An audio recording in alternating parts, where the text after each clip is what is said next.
La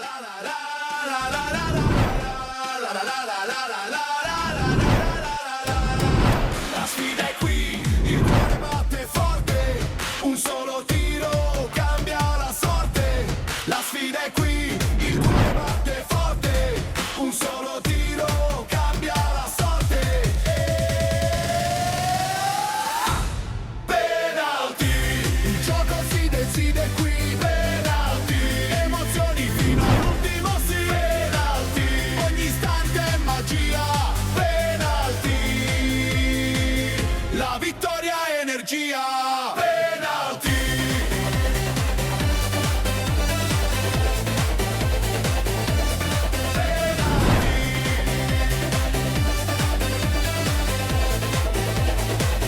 La vittoria è energia.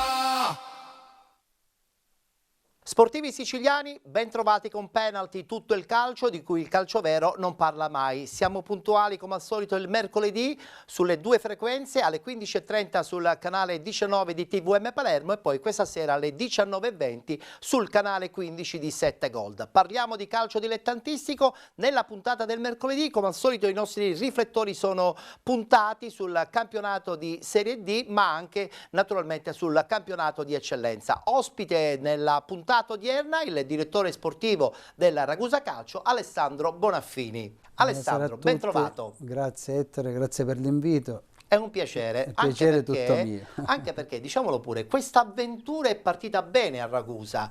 Non voglio parlare della parentesi precedente, quella del Gela, parliamo invece di quella che è attualmente la situazione che stai vivendo a 360 gradi, un Ragusa che si è letteralmente galvanizzato anche grazie al tuo arrivo e sono arrivati anche dei risultati importanti. Possono già partire anche le immagini del pareggio contro la San Cataldese. Questo Ragusa, come si è trasformato?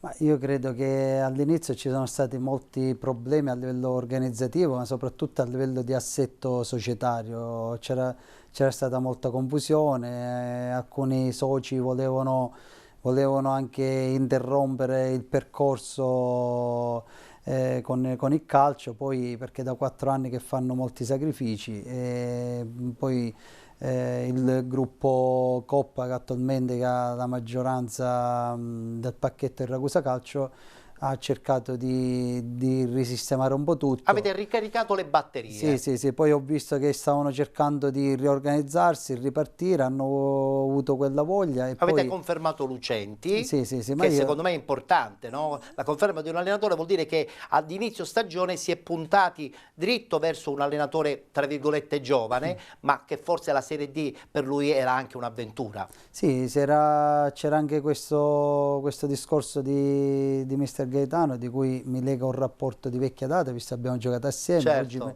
me lo sono ritrovato come compagno di viaggio in 2 ruoli diversi, però io credo che Gaetano è molto preparato e sta facendo un lavoro straordinario. Credimi, non è facile attraversare la tempesta Chiaro. a mare aperto come ha fatto lui, però da buon capitano di nave credo che è riuscito ad attraversare un brutto momento. Oggi si naviga un po' sereni, però purtroppo siamo talmente in rincorsa che non ti puoi... È una Serie D strettissima, Sì, nel sì, senso sì. che sia nella testa che al centro bassa classifica, ogni partita diventa quasi una finale, soprattutto nel girone d'andata. Qual è il percorso che hai disegnato per questo Ragusa per le prossime settimane, per le prossime partite, Alessandro? Ma Ettore, ascolti, io di carattere mio cerco di essere sempre sereno e tranquillo, e quello di trasmettere anche al gruppo squadra. Sì, È stato giusto. sempre un mio modo di fare e lo continuerò a fare. Quello che un po' oggi mi sta riuscendo, perché sai, quando vieni una squadra che ti viene da momenti difficili, c'è sempre quell'ansia di risultato, di prestazione. Chiaro. Rischi magari di sbagliare partita e di creare malumore e non serenità. No, che poi ti dico, venivo forse dalla settimana più brutta che potevo beccare io, perché cioè io sono subentrato il martedì, quando il Ragusa veniva da una sconfitta pesante 4-0 contro il Lamezia. Quindi giustamente là, hai trovato una squadra un po' a pezzi, uno spogliatoio un po' scoraggiato. sì, perché poi è uno scontro diretto, quando perdi scontri diretti così certo. malamente, allora là magari lì il giocatore si può abbattere, invece in quel momento lavori sulla testa, lavori su capire cos'è che non andava, anche se vedendo i risultati iniziali del Ragusa, sì è vero che perdeva, però perdeva con gli Minimo episodi, scarto, e anche con minimo sfavorevoli. scarto, sì, è Quindi vero.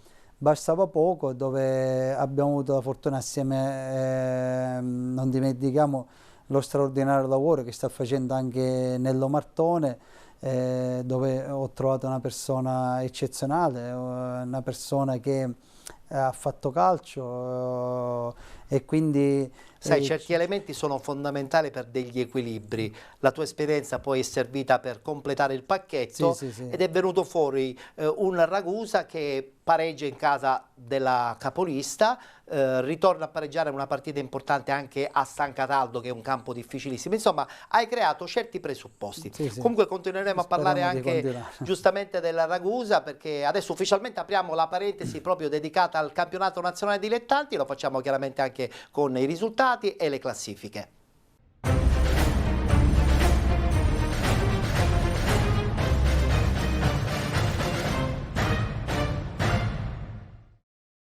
Domenica è stata una giornata molto importante, eccola qui, è la 15ª giornata, subito i risultati: Athletic Club Palermo Vibonese Calcio 2-2. Città di Aciriale che perde in casa contro la Gelbison 1-0, vince la Nissa FC 4-3 contro l'Enna Calcio, 2-0 della Regina contro il Paternò, Messina batte Vigor Lamezia 1-0, Nuovi Gea Virtus batte Savoia 1908 1-0, vince fuori casa a sorpresa ma credo anche abbastanza meritatamente il Milazzo contro il Sambiase, 0-0 tra San Cataldese e Ragusa, ed infine il Città di Gela che continua a vincere, positivo il momento della squadra gelese, 4-1 contro la Castrum Favara. Tutto questo ha creato una nuova classifica che stiamo già vedendo. Al primo posto abbiamo la Nuova Igea Virtus che, vincendo lo scontro diretto contro il Savoia, distacca proprio la squadra campana di 2 punti. Al secondo posto con 28, con 27 Nis FC e Milazzo, con 26 Athletic Club Palermo, con 24 punti invece il Sambiase, 22 Città di Gela, 21 Vibonese e Regina, con 17 la Gelbison, 16 punti San Cataldese, Città di Aciriale e Castrum Favara, con 15 l'Enna Calcio, 14 Vigor Lamezia, 13 punti per il Ragusa, con 10 il Messina, penalizzato di 14 punti, ultimo in classifica il Paternò con 9 punti. Adesso diamo anche uno sguardo al turno che si giocherà domenica prossima, eccolo qui, è la giornata numero 16, Castrum Favara Paternò Calcio, Gelbison Enna Calcio, Messina Nuovi Gea Virtus, Nis FC Sambiase, Ragusa Calcio Città di Aciriale, Regina 1914 Milazzo, Savoia contro l'Athletic Club Palermo, Vibonese Calcio Città di Gela ed infine Vigor Lamezia che giocherà in casa contro la San Cataldese. Allora partiamo ufficialmente e voglio sentire un po' il tuo parere su un'altra neopromossa che è l'Athletic Club Palermo, che zitto zitto, organizzato, e lo sappiamo bene quanto bene, ed è lì, sta cercando di ottenere, secondo me, dei buoni risultati, ma non per vincere il campionato, ma per stabilizzare la propria realtà, secondo me, in questo campionato tortuoso che è la Serie D. Sei d'accordo?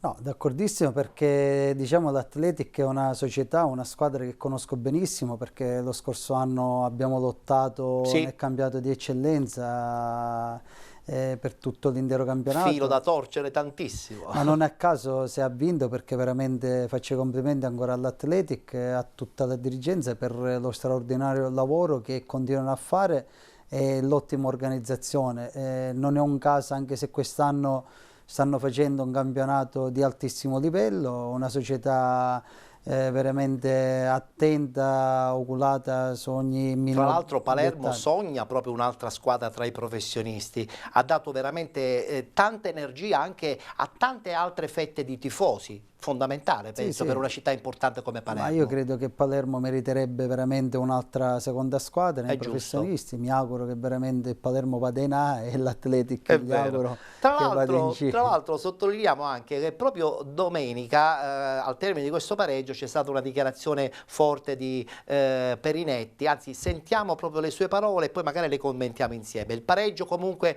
dell'Athletic Club Palermo 2-2 contro la Vimorise Calcio.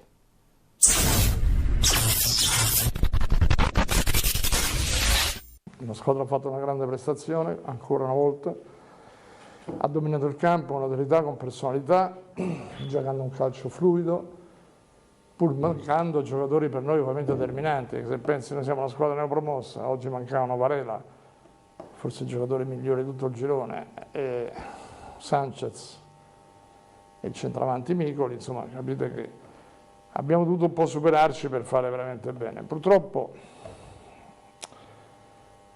nell'elogiare i ragazzi mi trovo nella situazione di non poter spiegare cosa avviene sistematicamente da un po' di domeniche, o forse da molte domeniche, nelle direzioni arbitrali. Io non contesto mai la direzione arbitrale per quanto riguarda il discorso degli episodi, perché gli episodi sono abbastanza sempre da commentare, da analizzare, eccetera. La gestione delle partite non mi convince.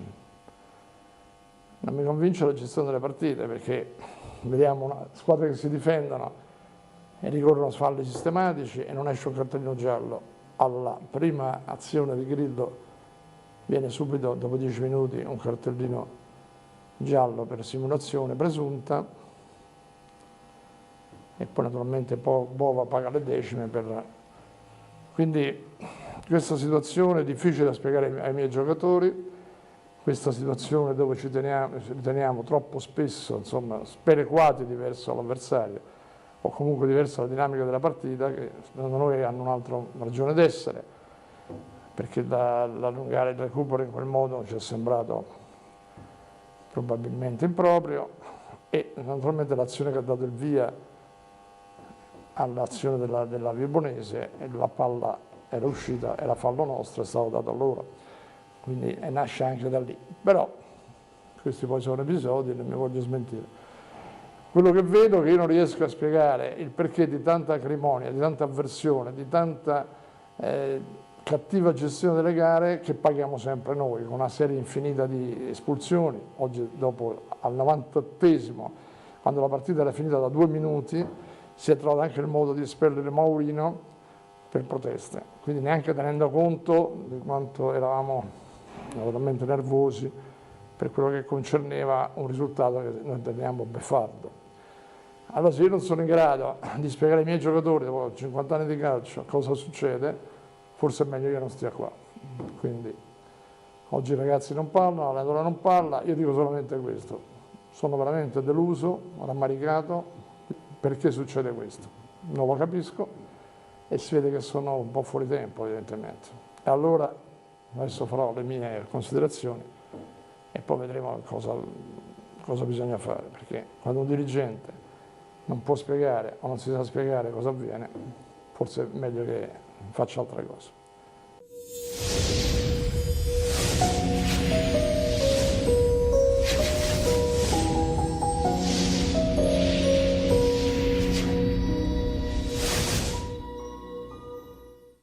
Un Perinetti molto amareggiato, comprensibile secondo te? Da neopromossa ci può anche stare che involontariamente gli arbitri abbiano un atteggiamento un po' più attenzionato per le squadre che forse hanno più esperienza in categoria, oppure è successo? No, magari non credo che gli arbitri vengano condizionati, che sia una neopromossa. È vero, dai. Poi magari ci sono le partite, poi a volte vengono interpretate le situazioni. Sì. È anche vero che l'Athletic ha subito parecchie espulsioni, quindi visto e considerato che è una società abbastanza organizzata, serena, un ambiente molto sereno, non penso che ci sia molto nervosismo, o a meno che inconsciamente i giocatori stanno avendo quella pressione dell'alta classifica e magari Evidentemente la ci società tengono li a sta un queste po' cose, pressando anche sulle prestazioni. però io sì. credo che ci sono due grandi esperti, uno che è il mio grande amico Giampiero Clemente, che salutiamo. che è uomo spogliatoio, uomo cardine Assolutamente, assolutamente. di quel gruppo che ha costruito in maniera perfetta sia lo scorso anno, che ha dato continuità al suo ottimo lavoro e lo sta dimostrando, e poi anche la ciliegina sulla torta, avere un Perinetti a capo È di una sinonimo di dirigenza. garanzia. Sì, quello sì, quindi... Allora, voltiamo leggermente pagina perché dobbiamo parlare invece della Ciriale che, ahimè, perde uno scontro in casa che speriamo non possa compromettere anche in un certo senso il percorso di Pagana, che sentiamo anche nell'intervista post partita.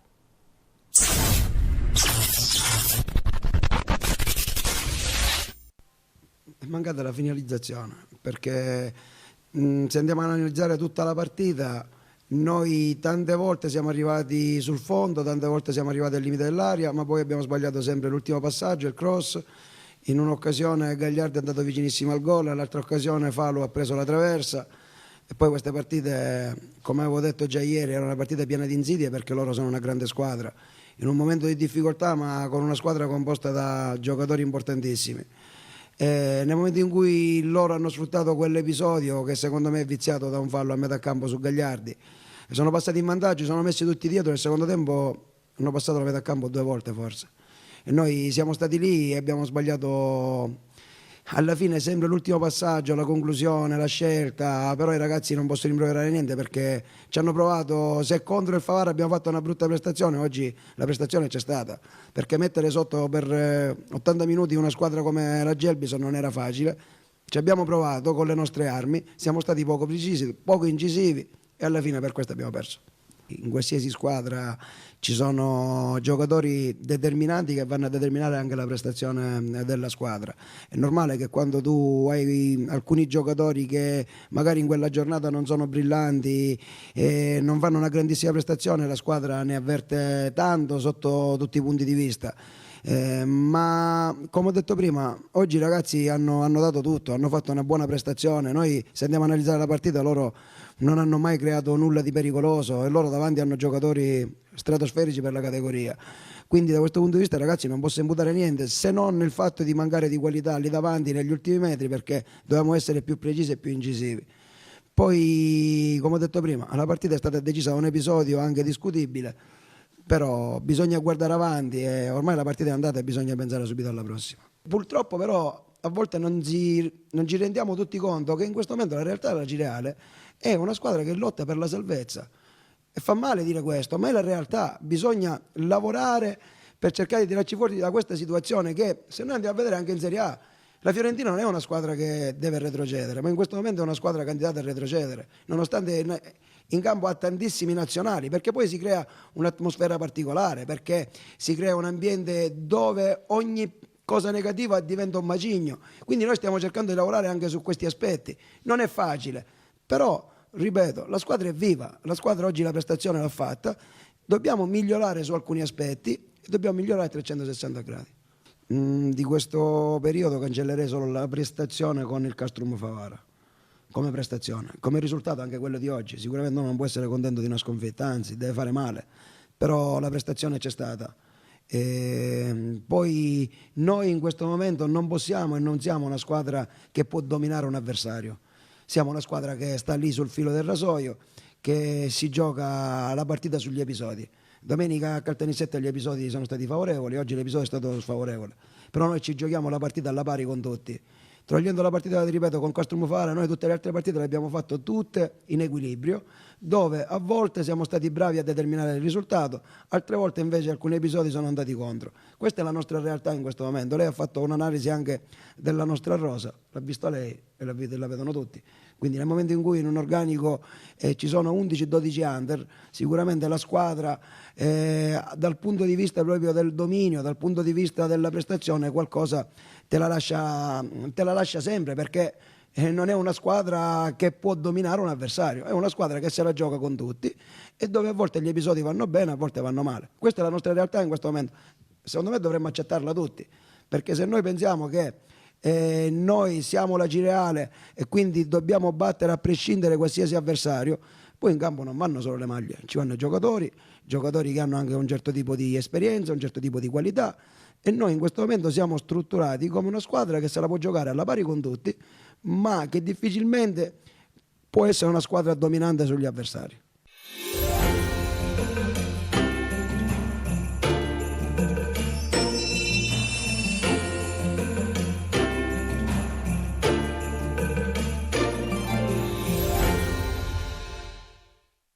Credo che la dichiarazione di Beppe Pagana sia stata una dichiarazione da allenatore maturo, della serie butto acqua in questo momento sul fuoco e dico noi siamo questi, la nostra dimensione è questa, ogni partita ha una sua storia, certo se si vincesse in casa tutte le volte sarebbe bellissimo, ma non sempre è così perché come dice lui ci sono anche gli avversari. Sì, no, analisi credo perfetta quella di mister Pagana, ma credo che oggi bisogna entrare in un altro mondo, in un'altra cultura, perché non si può vivere solo di risultati, di vittorie. Il calcio è fatto anche di sconfitte, di pareggi, non si gioca da soli, nessuno entra in campo per perdere. Chiaro, chiaro, perché c'è gente che fa sacrifici e quindi... Infatti.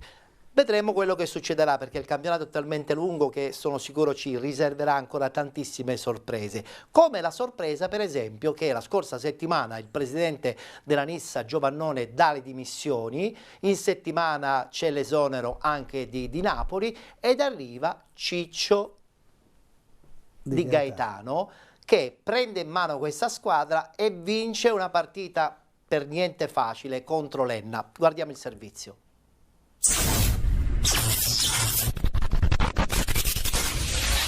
Un derby è sempre un derby, non importa la categoria, non importa la classifica e non importano nemmeno le statistiche. Non c'è un favorito, tutto si azzera perché in campo scende la passione, scende la determinazione, scende soprattutto la voglia di vincere.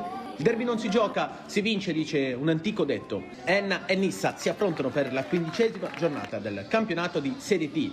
Va in scena il derby al Generale Gaeta. Prima occasione per la Nissa, cross dentro l'area di rigore da parte di Palermo, indecisione di l'Oliva dove arriva puntualissimo Terranova che batte così l'Oliva per l'1-0 della Nissa, la sblocca dopo 9 minuti Terranova. L'Enna non demorde, qui Conzerillo prova immediatamente una reazione, distratto, mette in mezzo questo pallone, lo lavora molto bene, sponda dalle parti Dadic, manca l'intervento col pallone, arriva puntualissimo Gabrieli, destro impressionante che batte Castelnuovo, esplode il Generale Gaeta, lo andiamo a rivedere il destro di Gabrieli, gol bellissimo del numero 3. Attacca ancora la Nissa, qui posizione un po' dubbia di Terranova, sterzata, messo giù il numero 17 e calcio di rigore per la Nissa, non c'è nessun dubbio per il direttore di gara. Andiamo a rivedere questo l'intervento che ha decretato il calcio di rigore. Sul dischetto si presenta proprio il numero 17 destro, sotto l'incrocio dei pali, 2-1 dopo 14 minuti, la Nissa ritorna nuovamente in vantaggio. Calcio di punizione per l'Enna, deviazione da parte della barriera, allora calcio d'angolo proprio per la formazione in maglia bianca. E continua ad attaccare, qui Bamba messo giù, non c'è fallo secondo il direttore di gara, tra lo stupore da parte di tutta la gente del Generale Gaeta e di mister Cimino. Alla fine Terranova si porta la palla sul destro dopo una bellissima sterzata e realizza la tripletta personale hat-trick per il numero 17 e 3-1 per la Nissa dopo 24 minuti di gioco. Qui Dadic dalle parti di Ciaunà cerca nuovamente suo fratello Ciaunà che col sinistro batte Castelnuovo. L'Enna è più che viva in questa partita, 26 minuti, 3-2 il risultato, ci pensa ancora una volta Ciaunà, il numero 9 realizza così il gol del 3-2 con questo sinistro all'angolino. L'Enna allora prende coraggio e dunque continua ad attaccare per cercare il gol del pareggio, colpo di testa che viene disinnescato dalle mani di Castelnuovo che mette in angolo questa occasione per l'Enna. Ancora Ciaunà si porta la palla sul destro e realizza il 3-3 dopo 30 minuti di gioco. Siamo 3-3, 6 gol visti, partita incredibile. Esplode nuovamente il Generale Gaeta, ci pensa ancora una volta Ciaunà, lo andiamo a rivedere destro all'angolino, imprendibile per Castelnuovo. La Nissa continua ad attaccare qui, posizione dubbia di Rotolo che comunque si vola verso l'area di rigore destro che si spinge ancora all'angolino. 4-3 dopo 32 minuti di gioco. Partita pazza e incredibile, la Nissa è nuovamente avanti. Lenna continua ad attaccare, Dadic ci prova, il suo tentativo però finisce ampiamente a lato. Secondo tempo che si apre come si era chiuso il primo, cioè con Lenna in attacco. Qui c'è una lavora questo pallone dalle parti di Bamba, il suo sinistro però finisce alto sopra la traversa, sopra la porta difesa da Castelnuovo. Nissa prova a farsi vedere, qui bene Rotolo dalle parti di Agnello, combinazione tra i due dentro l'area di rigore che però trova le mani di L'Oliva. Ancora Lenna prova ad attaccare però senza mai impensierire troppo Castelnuovo come fatto più volte nel primo tempo. C'è una mette dentro questa palla dove trova l'intervento di Castelnuovo, chiedono il calcio di rigore, lo andiamo a rivedere i giocatori dell'Enna, non c'è niente però secondo il direttore di gara. Altra palla qui messa dentro dalle parti di distratto, palla data da Ciaunà, distratto prova a mettere in mezzo, deviazione e dunque si salva nuovamente qui la Nissa. Lancio di Gabrieli a cercare Montero, messo giù qui il numero 13, dunque calcio di punizione per l'Enna. Sul pallone va proprio Montero, respinto però dall'intervento della retroguardia della Nissa. Questa è l'ultima emozione della partita, finisce qui un derby pazzesco, incredibile, vince la Nissa 4-3, l'Enna gioca molto bene ma non basta, prossimo impegno sarà contro la Gelbison in trasferta.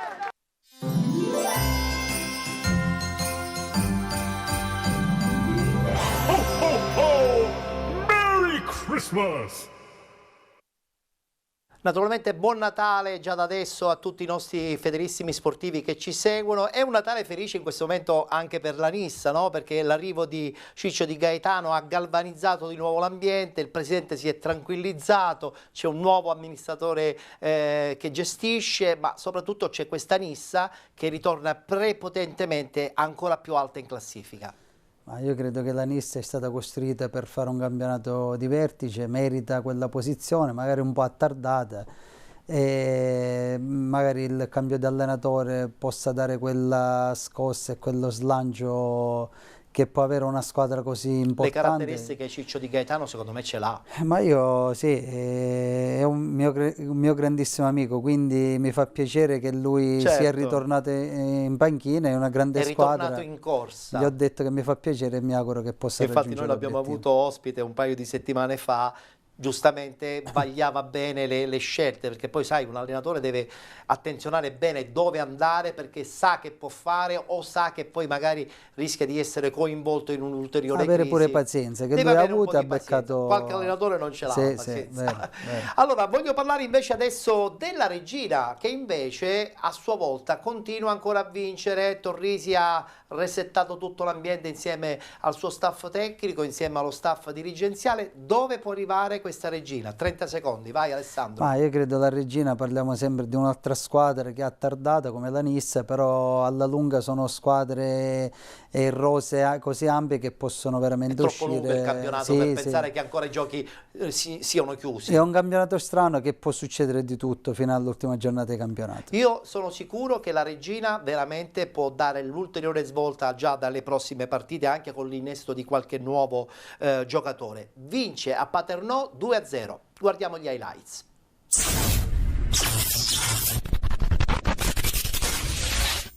Per il Paternò Calcio di mister Mascara non è di certo un momento semplice. Nel primo dei 3 impegni del mese di dicembre arriva la 6ª sconfitta consecutiva al Falcone Borsellino. Con la Regina termina 0-2.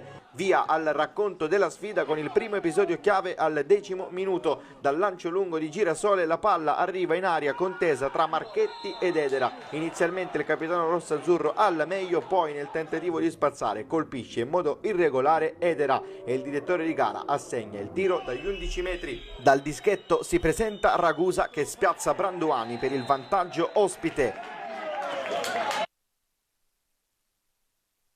Passano pochi minuti e gli Amaranto chiudono la pratica. Al 24esimo da questo calcio di punizione battuto da Ragusa, Mungo ci arriva così. Branduani la tocca ma tutto solo a spingere il pallone in rete. Arriva Rosario Girasole, tapin vincente e raddoppio Regina. Il classe 06 viene festeggiato dalla squadra. Al 33esimo ecco una reazione del Paternò. Marchetti lancia in direzione Kristevski che ci prova con un tiro al volo che termina fuori di poco. Nel recupero Edera sfida Ferrandino, gioco di gambe, conclusione potente su cui arriva un super intervento di Branduani. Nella ripresa sono poche le occasioni da segnalare, questa intorno alla mezz'ora sui piedi di Boulaya, bravo a provarci dalla distanza dopo un calcio di punizione. Lagonigro si rifugia in calcio d'angolo. 5 minuti dopo la Regina sfiora il gol del 3-0 di Grazia, trova la testa di Sartore che prolunga verso Pellicanò, il neoentrato sbaglia da 2 passi. Nel finale espulso Sartore per aver allontanato palla. Il 95 già ammonito lascia i suoi in 10 per i 6 di recupero in cui non si registrano occasioni.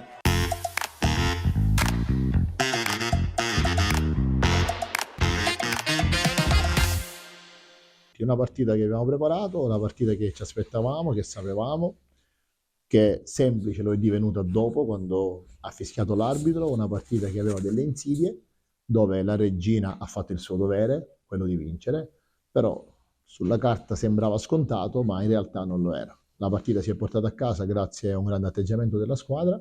La squadra ha pareggiato la ferocia e la cattiveria agonistica col Paternò, avendo più qualità, poi è normale che il risultato sia quello di portare 3 punti a casa. Io sono da Reggio per lavorare, per fare il massimo e fino a quando ne avrò la possibilità darò tutto me stesso e anche oltre, a discapito di qualsiasi cosa, anche del tempo dedicato alla mia famiglia, per cercare di fare il mio lavoro al massimo, perché so la responsabilità che ho, che mi sono preso, gli oneri nei confronti di una e il dovere nei confronti di una piazza prestigiosa come quella della Regina, alla quale oggi sono legato, alla quale ho l'onore di essere a capo di uno staff tecnico alla guida della Regina, di una proprietà che ha fatto gli investimenti importanti, che si mette a disposizione giornalmente per far crescere il livello della squadra, e quindi io su questo dovete avere pochi dubbi. Io, con tutti i miei limiti e con tutti gli sbagli che potrò fare, su una cosa dovete stare certi, che fino a quando ne avrò la possibilità,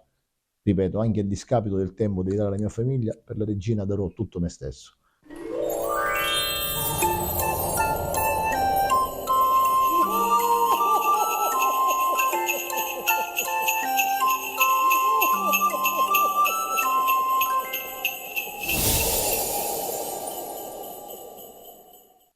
E parliamo adesso del Messina.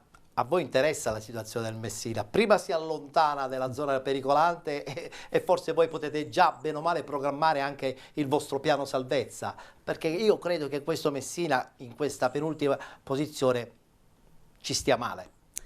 Sì, oltre per la piazza, per il blasone, però credo che il Messina sarà una società una squadra che uscirà fuori, si tirerà fuori da queste sabbie Infatti mobili. prima va via e prima voi sapete anche su chi fa corsa. Sicuramente non facciamo corsa su Messina perché sappiamo che uscirà, quindi il nostro obiettivo è quello di continuare, come sta facendo anche Messina, di questo percorso. Tra l'altro 14 punti di penalizzazione sono tanti, eppure ci sono riusciti. Guardiamoci gli highlights: la vittoria contro la Vigor Lamezia 1-0.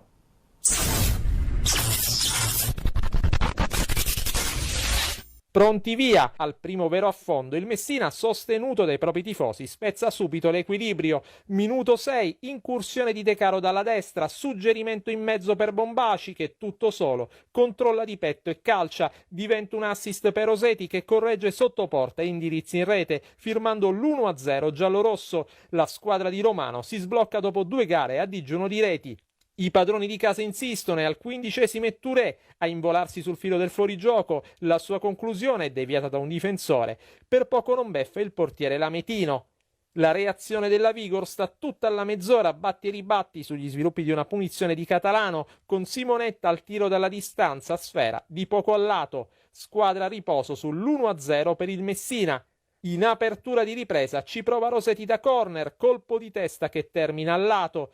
Prima sostituzione per Romano, non ce la fa Bosia, rilevato da Clemente, gara spezzettata, accade poco o nulla. Al 23esimo chance sui piedi di Catalano, la difesa del Messina respinge male, ma l'ex di turno non ne approfitta e calcia dal limite a giro fuori misura.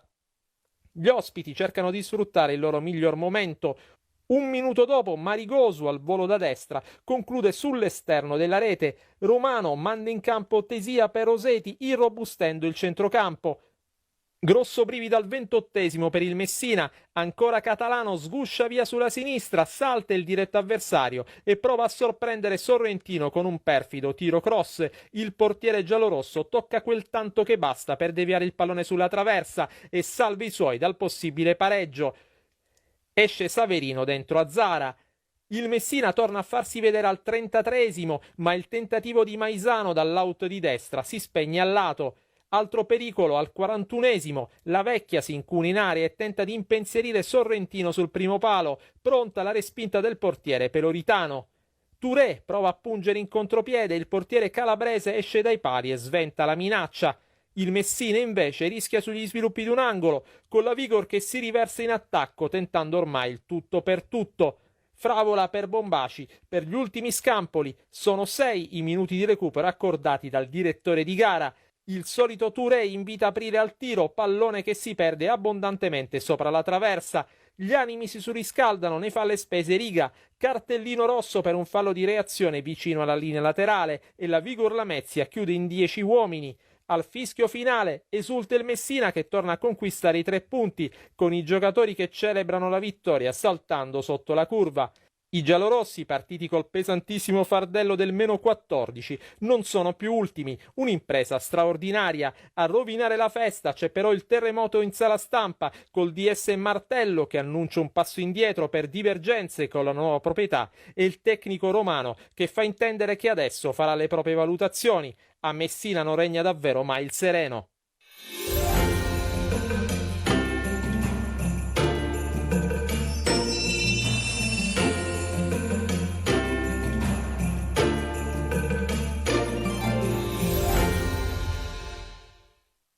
Martello che va via, l'allenatore romano che fa le sue valutazioni. È un terremoto vero e proprio e io rimango allibito, spiazzato. Hanno fatto un lavoro straordinario e essere messi in discussione È pazzesco, dopo una pazzesco. situazione del genere è veramente... Non condivido assolutamente l'atteggiamento della nuova cordata. Gli auguro buon lavoro, ci mancherebbe, ma francamente non me l'aspettavo e credo che forse c'è anche un pizzico di esagerazione. La stagione in corso fin qui è stata super positiva, non bisogna mettere in dubbio lo staff tecnico e qui ci fermiamo perché sennò rischiamo poi 24 punti sono importanti. infatti. Quindi... Mentre invece dobbiamo fare un applauso forte a questa nuova Igea Virtus, possono già partire le immagini, che vince una partita meravigliosa contro il Savoia. Attenzione, questo nuovo Igea Virtus mi sa che fa sul serio, Alessandro. No, io credo che una società esperta, una società guidata da un presidente storico come Immacolato Bonina, un mio ex presidente, conosco benissimo. Tu conosci molto bene la piazza. Sì, ci ho giocato, e poi il direttore sportivo che è un mio fratello amico, Agatino Chiavoro, che è esperto della categoria e sta facendo un grande lavoro e credo che meritano ad oggi questa posizione in classifica. Hanno tutto per poter raggiungere questa Lega Pro. Hanno lo stadio, hanno la tradizione, hanno il pubblico, hanno secondo me un parco giocatori interessante, un'ossatura matura che aiuta comunque poi alla fine fare partita e fare punteggio, no? Sì, ci sono tutti gli ingredienti per lottare fino alla fine e credo che possono veramente dare fastidio. E questo Savoia che perde questo scontro diretto è ancora lì però. Ma il Savoia... Non credo che mollerà facilmente. No, parliamo sempre di un'altra società organizzata, un'altra grande piazza. È un campionato veramente difficile, un campionato bello, affascinante, dove ogni domenica può succedere di tutto, però non pensiamo che Savoia possa mollare facilmente, perché non è così. Assolutamente, diciamo che come hai detto bene tu, la zona alta della classifica è un grande pentolone, vedremo quello che succederà. Sì. Mentre in questo grande pentolone entra pure questo Milazzo che sbanca San Biase, vince 1-0, eccole qua le immagini, a dimostrazione che comunque l'ex gruppo di Paternò, Strianese insieme a Catalano, i risultati li stanno ottenendo, neopromossa tra l'altro il Milazzo. Sì, anche lì ci sono due personaggi come Vittorio Stranese, esperto della categoria, conoscitore del calcio, e credo che anche assieme al mister Catalano vengono da un'ottima stagione di Paternò, Conoscono bene la categoria. La stanno ripetendo, confermando lo zoccolo duro della passata stagione, mettendo qualche giocatore, qualche nesso giusto oculato, e credo che oggi la classifica... Un pensierino ce lo stanno facendo? Oppure credo che la dimensione playoff è quella più a portata di mano? Secondo me, mi auguro di sì, perché veramente quello che è giusto che sia, poi la meritocrazia è quello che ti dà poi il campo, i risultati e il lavoro che fai, e il gruppo soprattutto, che loro hanno un grandissimo gruppo. Però credo, ripeto, c'è il fascino delle grandi piazze, delle grandi squadre che sono dietro attardate, che possono uscire e magari, però secondo me meritano una posizione nei playoff. Merita una posizione importante in classifica a questo punto anche questo Città di Gela, che da quando è arrivato Vanzetto, da quando sei andato via pure tu, perché c'è stata una rivoluzione a Gela, sono arrivati anche dei punti fondamentali, hanno battuto la Nissa, quindi hanno trovato forse un nuovo equilibrio nei confronti di questa Castrum Favara, che invece da qualche domenica a questa parte sta un po' leggermente zoppicando. Che campionato può fare adesso il Città di Gela dopo questa mini rivoluzione interna che c'è stata? Ma anche il Gela, rifaccio il stesso discorso fatto con Nissa e Regina, è un'altra squadra che ha giocatori importanti, una piazza storica, una piazza che merita sicuramente palcoscenici importanti, e credo che il Gela sia un'altra squadra che si possa inserire nella griglia playoff. Magari se non sarà per quest'anno sarà per la prossima stagione, no? Credo che un anno in più di in questo ritorno di Serie D possa servire. Ma non sono, secondo me, strutturate e attrezzate, però nel calcio può succedere, può succedere di tutto. Visto il campionato che c'è quest'anno, non c'è un ammazza campionato. Può succedere veramente di tutto, può succedere veramente di tutto. Bene, possiamo rientrare in studio e chiudiamo dunque questa prima parte della nostra trasmissione. Adesso ci fermiamo, c'è una pausa pubblicitaria, perché poi dopo parleremo del campionato di eccellenza, che tu comunque conosci molto bene. Insomma, l'anno scorso sei stato uno dei protagonisti con il Città di Gela. Ci vediamo tra poco, non cambiate canale.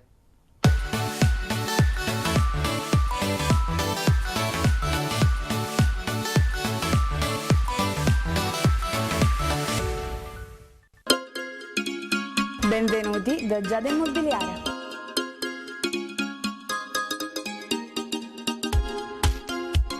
La professionalità come punto di partenza, la qualità dei servizi come riferimento essenziale. Tutto questo è Giada Immobiliare di Giuseppe D'Antoni.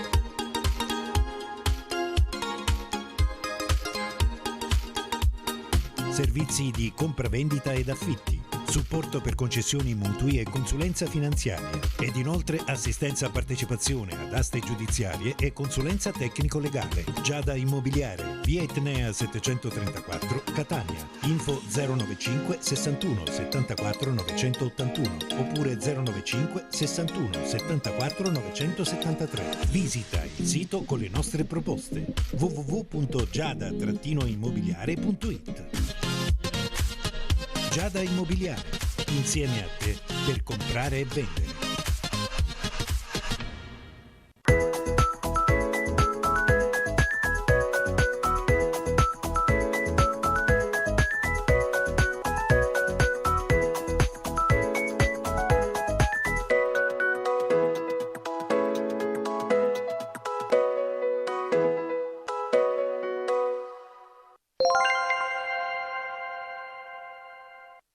Eccoci rientrati in studio, adesso parte finale dedicata interamente al campionato di eccellenza. Partiamo con il girone A.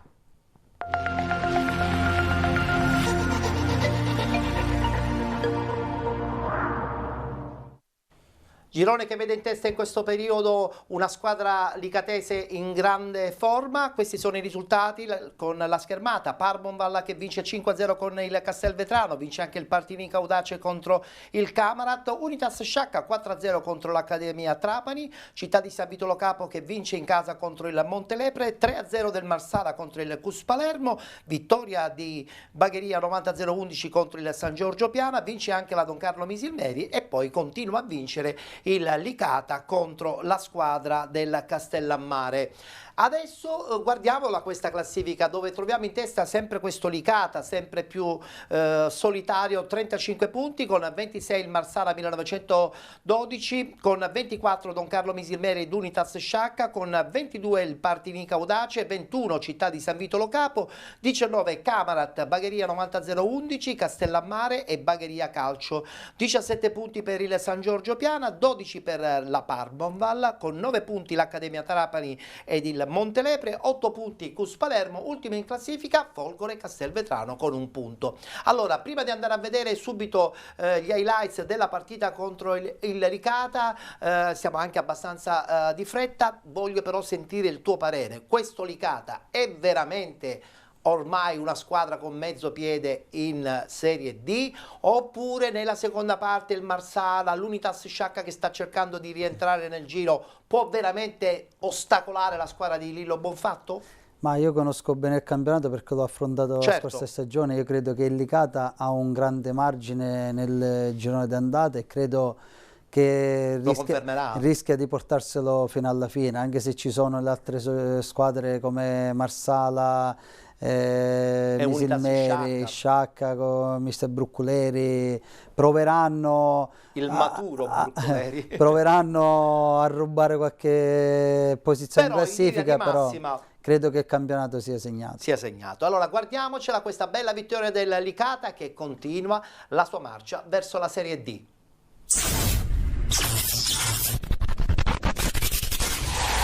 Tredicesima giornata del campionato di eccellenza Girone A, la capolista Licata riceve il Castellammare al Dino Liotta, torna in campo dopo lo stop forzato della scorsa settimana la squadra di Mister Mione, come di consueto in tutti i campi del calcio e dello sport nazionale. Minuto di silenzio per ricordare la figura di Nicola Pietrangeli, ma passiamo subito alla cronaca perché parte bene il Castellammare che su questo calcio d'angolo trova la testa di Riccardo Tarantino per il vantaggio fulmineo della formazione ospite, una situazione che sciocca inizialmente gli uomini guidati da Lillo Bonfatto che per alcuni minuti non riescono a reagire a questo colpo a freddo e infatti ancora il Castellammare a sfiorare la palla del raddoppio con questo tentativo dalle retrovie di Musso che non trova la porta, poi prova a scuotersi la squadra gialloblu con questo destraccio dalla distanza di Luca Palmisano che non inquadra lo specchio della porta, cerca allora di scatenarsi la Piana con questa giocata sulla sinistra, il suo cross, il colpo di testa, la palla che sbatte sulla traversa, poi prova anche ad arrivare Micchi,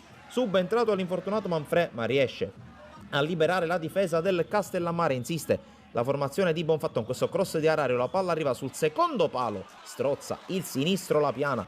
La palla attraversa tutto lo specchio della porta, ancora il numero 10, questa volta va sul fondo, mette il mezzo col sinistro, va a deviare forse con una mano l'attaccante del Licata, l'azione continua sulla destra con Arario che propone il contropross, ancora la Piana, questa volta ci mette il guantone destro di Paola e la mette in calcio d'angolo, azione questa volta che si sviluppa sulla destra per il Licata, smanaccia in qualche modo Di Paola, poi Palmisano con il volo sotto la traversa, ancora di Paola, straordinario il portiere del Castellammare, ma insiste il Licata, questa volta con Arario che colpisce il palo, arriva Micchi che a porta vuota non può sbagliare e il gol dell'1-1, il primo gol in maglia Licata alla prima partita davanti al suo nuovo pubblico per il numero 22 che poi corre al piccolo trotto sotto la curva dei suoi nuovi sostenitori, trova il pareggio il Licata, ma qui rischia addirittura sulla battuta direttamente dal calcio d'inizio, deve salvare Valenti su questa conclusione tentata da Caronia. Poi con le immagini passiamo al secondo tempo perché subito la zampata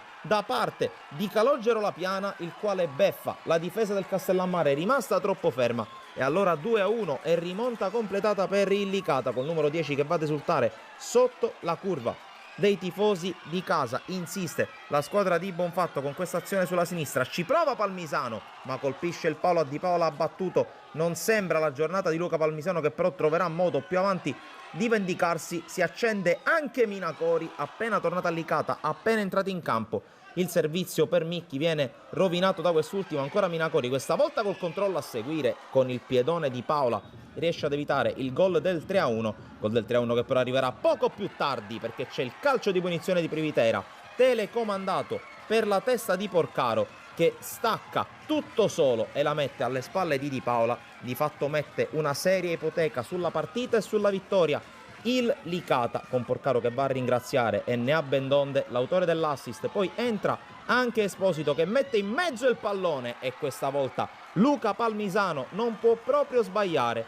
Si sblocca dopo un paio di tentativi sfortunati il numero 8 del Licata, che cala il poker, sigilla questo successo per la formazione di Bonfatto, anche se, come stiamo per vedere in questa azione finale, si addormenta Valenti che commette un erroraccio e allora Noto, entrato dalla panchina, scarica indietro su Luca Frisella che dalla linea quasi laterale mette il gol del 4-2, magrissima consolazione per il Castellammare, che aveva creduto inizialmente nell'impresa ma poi chiude perdendo 4-2 sul campo del Licata, che con questi 3 punti diventa campione d'inverno. Alla prossima!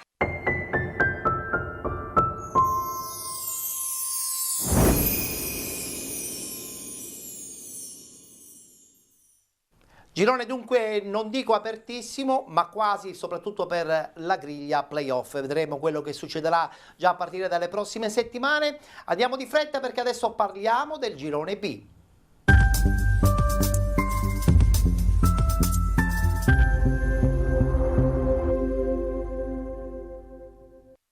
Anche qui 13ª giornata di andata, risultati un po' a sorpresa ma che comunque danno sempre al Modica e al Calcio Avola 49 la possibilità di essere leader in questo girone B del campionato di eccellenza.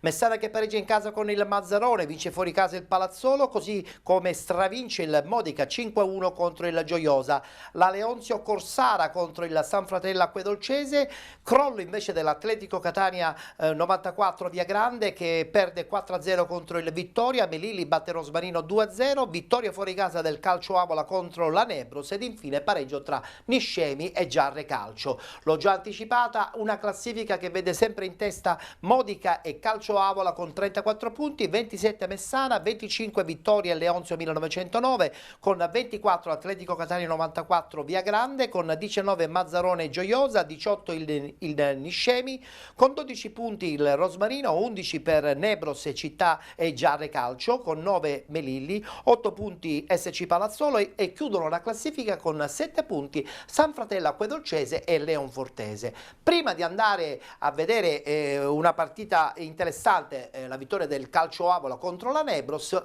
un tuo parere su questo girone, che forse è leggermente più equilibrato rispetto al girone A, dove c'è il Licata e poi tutte le altre, mentre invece qui sì, d'accordo, sono in 2, però sotto spingono sempre. Ma il girone B è stato sempre un girone molto difficile, molto strano, particolare, provenè lo scorso anno il Milazzo. Deve avere una panchina lunga perché... Sì, io credo che poi... anche se quest'anno c'è il Vittoria che è un po' attardato, ma si può inserire. Però si può inserire, anche, hai detto bene. Si può inserire, però poi alla fine credo che le squadre che oggi Avola e Modica saranno quelle che se la giocheranno testa a testa fino alla fine. A parità credo che forse l'Avola è leggermente più attardata in quello che è il parco giocatori, mentre invece il Modica insomma di Raciti sembrerebbe più attrezzato per i nomi che ha all'interno del gruppo. Non so se condividi. Sì, per il blasone, per l'organico, per la tradizione che ha il mister Filippo di vincere i campionati, quindi però non è da sottovalutare l'ottimo lavoro che sta facendo l'Avola. Il campionato di eccellenza riserva sempre inaspettate soluzioni, vedi il Milazzo lo scorso anno, no? Di Bognanni che insomma quasi inaspettatamente sbaraglia un girone e porta a casa una Serie D che è stata certamente un po' inaspettata. Abbiamo parlato del Calcio Avola che grazie a questa vittoria esterna contro la Nebros staziona ancora in prima posizione nel girone B del campionato di eccellenza. Guardiamo il servizio.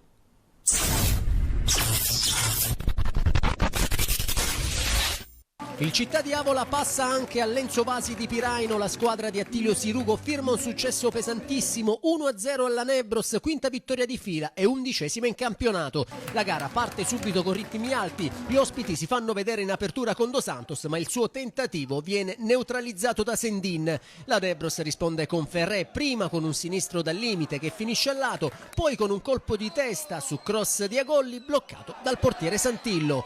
Nel finale di primo tempo però l'Avola alza il giri, Diop ci prova su punizione ma trova una super parata di Sendin. È solo il preludio al gol che arriva al 39esimo quando Fratantonio sfrutta una respinta della difesa su calcio piazzato e col mancino insacca alle spalle di Sendin. È l'1-0 per la squadra rossoblù, mentre per il classe 2003 arriva la terza rete in campionato.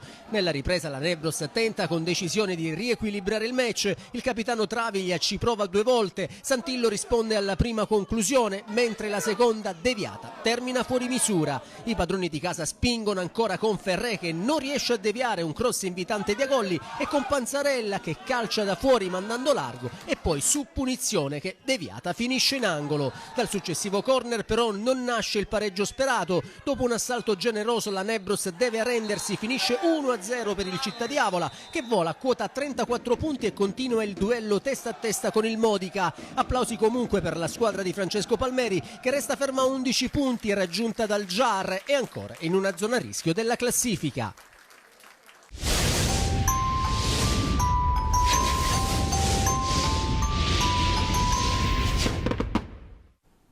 In questo girone abbiamo un ingarbugliamento nella zona alta, ma anche nella zona bassa, insomma si lotta pallone su pallone. Sì. Allora siamo nella parte conclusiva, parliamo di nuovo di questo progetto di Ragusa. Hai detto che al tuo arrivo hai un po', non dico cambiato molto, ma hai messo tutti i puntini sulle i che servono per dare equilibrio, forza, determinazione e credo anche qualche piccola soddisfazione a questo Ragusa 25-26.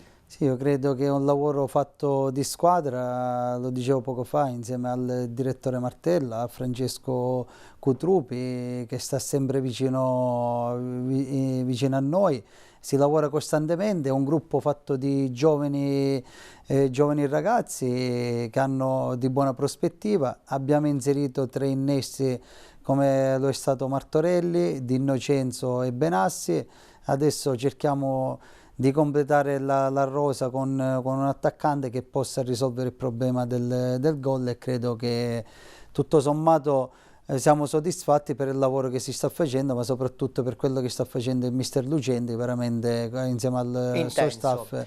L'obiettivo rimane quello di uscire prima possibile dalla griglia dei playoff e credo che sia tutto alla portata. Sì, io credo adesso siamo lì, abbiamo raggiunto il gruppone, anche se domenica ci aspetta una sfida difficilissima sì. con la Cireale, però sì, siamo pronti. Una battaglia direi. Sì, sì, ormai sono tutti scontri diretti come lo è stato domenica con la Sangataldese, con Messina domenica prima, però siamo pronti per affrontare qualsiasi... Pronta la squadra, pronto anche Alessandro Bonaffini, al quale faccio una domanda così per chiudere, ma dopo questa stagione vuoi continuare il progetto a Ragusa oppure ti guarderai ancora in giro? È un momento per te così anche per rimanere all'interno di un progetto calcistico oppure da lì veramente può ricominciare, riprendere il cammino magari professionale tuo?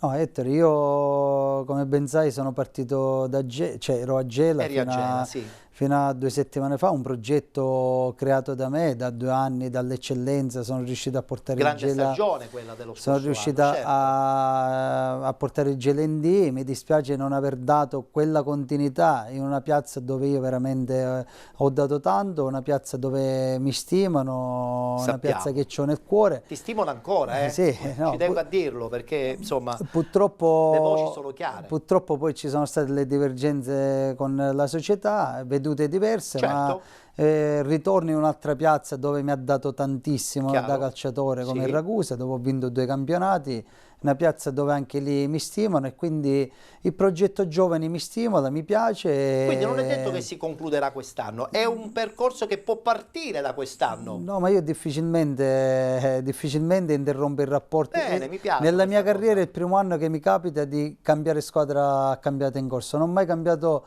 nella mia carriera calcistica, a dicembre non ho mai cambiato Addirittura, squadra. quindi vuol dire che porterà sicuramente Mi auguro che ci sia, si qualcosa apre di nuovo. un ciclo nuovo con Ragusa. Anche perché sappiamo benissimo la tradizione, la cultura calcistica di Ragusa, tra l'altro adesso non è escluso anche l'arrivo del Modica in Serie D, quindi Sì. anche la provincia viene spinta Sale- ulteriormente. sì, ce lo auguriamo. Allora Alessandro, grazie per essere stato con noi di Penalty. Grazie a te Ettore, è stato un piacere, grazie a tutti. Ci vediamo presto. Con piacere, Con grazie piacere, ancora. anche per noi. Grazie dunque ad Alessandro Bonaffini, il direttore sportivo del Ragusa Calcio, ospite oggi all'interno della trasmissione Penalty. Grazie per essere stati con noi. Vi ricordo l'appuntamento di domani sera alle 21 per parlare del campionato di promozione, ma anche per conoscere i risultati e le classifiche dei 6 gironi del campionato di prima categoria. Vi ricordo che questa puntata sarà visibile anche questa sera alle 19:20 sul canale 19, sul canale 15 di 7 Gold. Grazie per essere stati con noi, ci vediamo domani sera alle 21.